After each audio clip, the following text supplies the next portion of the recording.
नमस्कार, मैं महिमा प्रस्तुत करने जा रही हूँ हिंदी साहित्य की एक बहुत ही लोकप्रिय लेखिका मालती जोशी द्वारा लिखी हुई कहानी साजिश।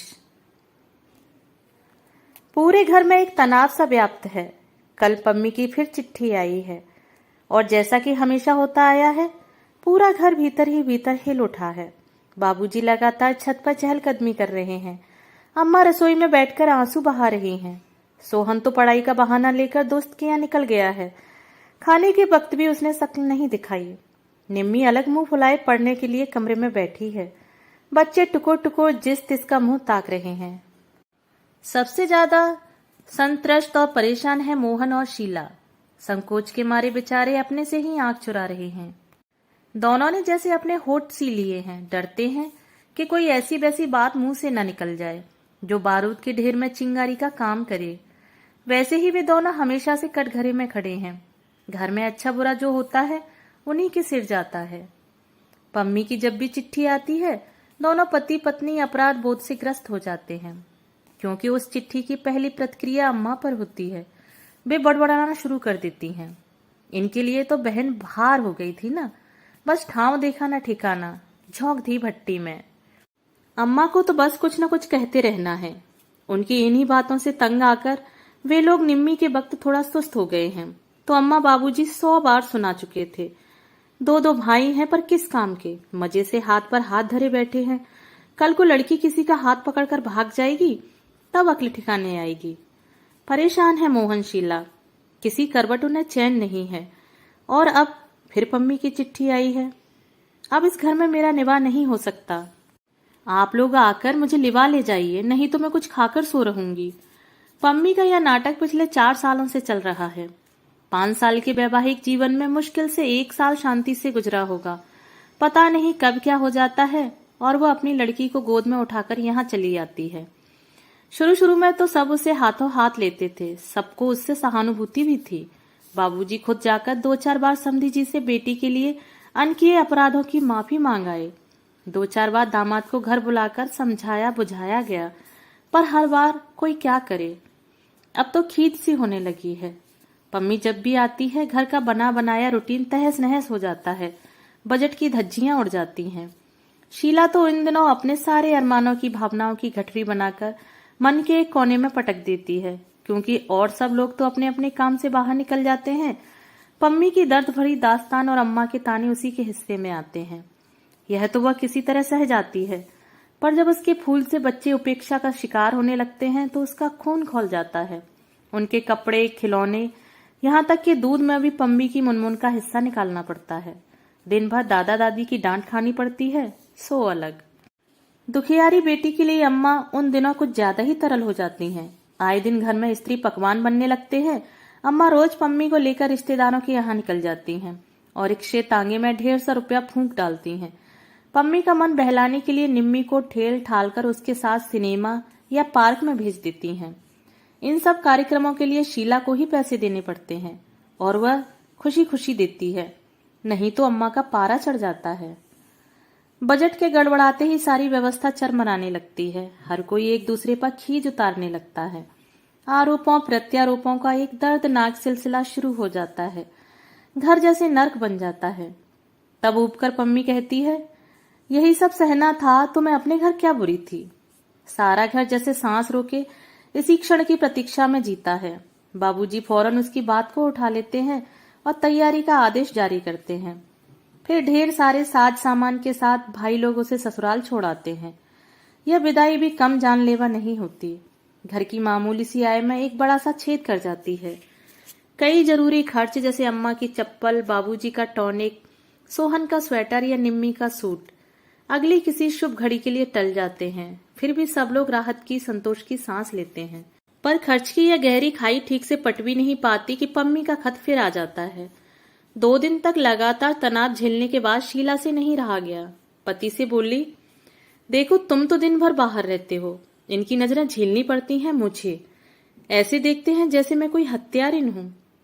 तो क्या करूं? उसे लिवा लाओ। इसका मतलब क्या होता है जानती हो ना? जानती हूं, पर उपाय ही क्या है? कल को कुछ हो गया तो जिंदगी भर सबके ताने उलाहने सुनने पड़ेंगे। सुबह दफ्तर जाते हुए मोहन ने सबके सामने सबको सुनाते हुए सोहन से कहा, ये 200 रुपए रखो और दोपहर की गाड़ी से निकल जाओ। कहाँ? जयपुर, पम्मी को लिवा लाओ, फिर यहाँ जैसा होगा भुगत लेंगे। अम्मा का चेहरा एकदम खिल उठा। वे बड़ी आशा से सोहन को देखती रहीं, पर वह पत्थर की मूर्ति की तरह निश्चल खड़ा रहा। रुपयों को इसने छुआ भी नहीं। आखिर मोहन को पूछना ही पड़ा, क्या सोच रहे हो? भैया, दीदी का आना क्या 2 महीनों के लिए टल नहीं सकता? क्यों? क्यों क्या? जानते हो कि यह मार्च का महीना है। आपको अपने टीपू मीनू की चिंता न सही, मेरा और निम्मी का ख्याल तो कीजिए। दोनों की परीक्षाएं सिर पर हैं। इस समय तो कोई भी मेहमान अखड़ता है।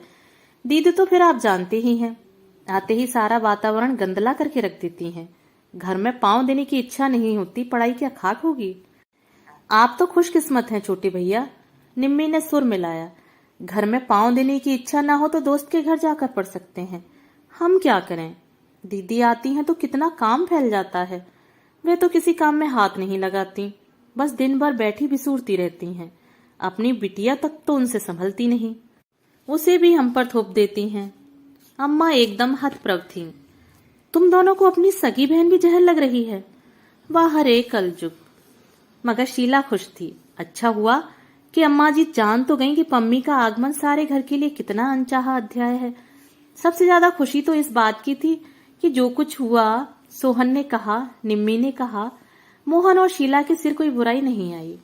उसके बाद वह प्रसंग एक तरह से समाप्त ही हो गया था। बाबूजी ने पम्मी को खत लिख दिया था कि बच्चों की परीक्षा के बाद वे खुद आकर उसे लिवा ले जाएंगे।